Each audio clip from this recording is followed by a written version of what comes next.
मेरी अपनी हुकूमत पाकिस्तान से बात हुई थी, वो भी मदद करना चाहती है फैमिली की। इंशाल्लाह बच्चे को अरीब को वापस तो नहीं लाया जा सकता, लेकिन हुकूमत पाकिस्तान से और मुक़्तदर इदारों से जो कुछ बन पड़ेगा इस फैमिली के लिए इंशाल्लाह वो हम करेंगे।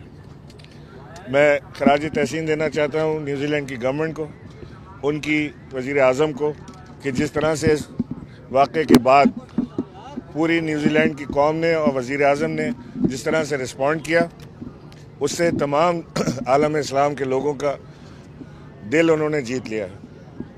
मैं समझता हूँ कि ये शख्स किसी मज़हब को रिप्रेजेंट नहीं करता था जिसने ये सफाक हमला किया। ये एक बीमार जहन की अलामत है। ये वाइट सुप्रीमेसी वाले या दीगर इस तरह की बीमार सोच रखने वाले लोगों की अलामत है, और ऐसे लोग दुनिया में मौजूद हैं। इसे दहशतगर्दी के अलावा कोई दूसरा नाम नहीं दिया जा सकता।